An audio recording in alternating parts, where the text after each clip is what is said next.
ഇപ്പോൾ വരുന്ന വാർത്ത DCC ട്രഷററുടെ ആത്മഹത്യയിൽ 15 വരെ പ്രതികളെ അറസ്റ്റ് ചെയ്യരുതെന്ന് കോടതി വാക്കാൽ നിർദ്ദേശം നൽകിയിരിക്കുന്നു. മുൻകൂർ ജാമ്യാപേക്ഷ പരിഗണിച്ച പ്രിൻസിപ്പൽ സെഷൻസ് കോടതിയാണ് പോലീസിന് നിർദ്ദേശം നൽകിയത്. കേസ് ഡയറി 15-ന് ഹാജരാക്കാനും പോലീസിനോട് ആവശ്യപ്പെട്ടു. IC ബാലകൃഷ്ണനും ND അപ്പച്ചനുമാണ് ജില്ലാ കോടതിയിൽ മുൻകൂർ ജാമ്യാപേക്ഷ നൽകിയത്.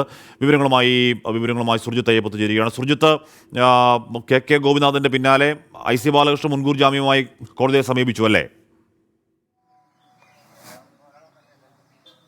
IC ബാലകൃഷ്ണനും ND അപ്പച്ചനും ഇന്നലെയാണ് കോടതിയെ സമീപിച്ചത്. ഇതുമായി ബന്ധപ്പെട്ടാണ് ഇന്ന് കോടതി കേസ് പരിഗണിച്ചിരിക്കുന്നത്. മുൻകൂർ ജാമ്യാപേക്ഷ പരിഗണിച്ച സാഹചര്യത്തിൽ ഇപ്പോൾ 15 വരെ പ്രതികളെ അറസ്റ്റ് ചെയ്യരുത് എന്നുള്ള തരത്തിലുള്ള നിർദ്ദേശമാണ് കോടതി നൽകിയിരിക്കുന്നത്. പ്രിൻസിപ്പൽ സെഷൻസ് കോടതിയാണ് പോലീസിന് ഇതുമായി ബന്ധപ്പെട്ട നിർദ്ദേശം നൽകിയിരിക്കുന്നത്. അതായത് IC ബാലകൃഷ്ണനും ND അപ്പച്ചനുമാണ് ഇതുമായി ബന്ധപ്പെട്ട അറസ്റ്റ് തടയണമെന്ന് ആവശ്യപ്പെട്ടുകൊണ്ട് മുൻകൂർ ജാമ്യാപേക്ഷ സമർപ്പിച്ചത്. ഇതിൻ്റെ അടിസ്ഥാനത്തിലാണ് നിലവിൽ കോടതി കൽപ്പറ്റ പ്രിൻസിപ്പൽ സെഷൻസ് കോടതി ഇരുവരുടെയും അറസ്റ്റ് തടഞ്ഞിരിക്കുന്നത്. മറ്റൊരു പ്രതിയായ KK ഗോപിനാഥൻ ഹൈക്കോടതിയെയാണ് സമീപിച്ചിരിക്കുന്നത്. ഹൈക്കോടതി കേസ് ഇതുവരെ പരിഗണിച്ചിട്ടില്ല. അപ്പോൾ നിലവിൽ 15-ാം തീയതി വരെ ആശ്വാസമാണ്. 15-ാം തീയതി കേസ് ഡയറി ഹാജരാക്കണം എന്നുള്ള നിർദ്ദേശമാണ് പോലീസിന് നൽകിയിരിക്കുന്നത്, അന്വേഷണ സംഘത്തിന് നൽകിയിരിക്കുന്നത്. 15-ന് ഈ കേസ് വീണ്ടും പരിഗണിക്കും എന്നുള്ളതാണ് കോടതി വ്യക്തമാക്കിയിരിക്കുന്നത്. എന്തായാലും ഇപ്പോൾ നിലവിൽ IC ബാലകൃഷ്ണനും ഒപ്പം തന്നെ ND അപ്പച്ചനും ആശ്വാസം.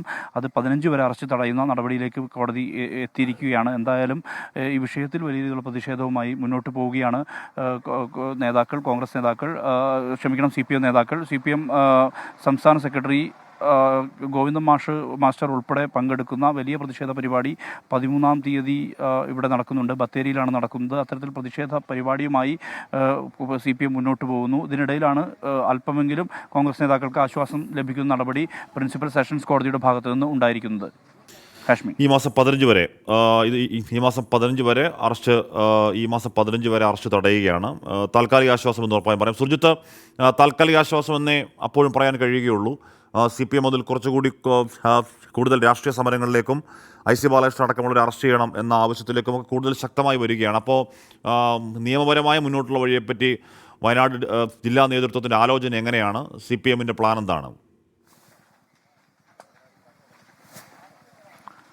എന്തായാലും ഇതുമായി ബന്ധപ്പെട്ട് CPM ശക്തമായ രീതിയിലുള്ള പ്രതിഷേധം എന്നുള്ള തരത്തിൽ തന്നെയാണ് മുന്നോട്ട് പോയിക്കൊണ്ടിരിക്കുന്നത്. കാരണം അതിൽ മറ്റൊരു പിന്നോട്ട് പോക്കില്ല. IC ബാലകൃഷ്ണൻ്റെ രാജിയും ഒപ്പം തന്നെ അതോടൊപ്പം തന്നെ നേതാക്കളുടെ അറസ്റ്റുമാണ് CPM ആവശ്യപ്പെടുന്നത്. ഇന്ന് ജില്ലാ സെക്രട്ടറി നമ്മളോട് പ്രതികരിച്ചപ്പോഴും ഇക്കാര്യം തന്നെയാണ് വ്യക്തമാക്കിയത്.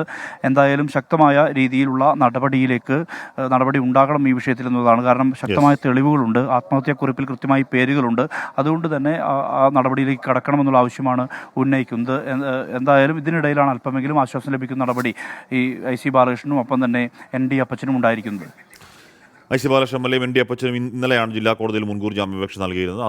അതിലാണിപ്പോൾ അറസ്റ്റ് തടഞ്ഞുള്ള തീരുമാനത്തിലേക്ക്, ജനുവരി 15 വരെ അറസ്റ്റ് പാടില്ല എന്ന വാക്കാലുള്ള നിർദ്ദേശത്തിലേക്ക് കോടതി എത്തിയിരിക്കുന്നത്.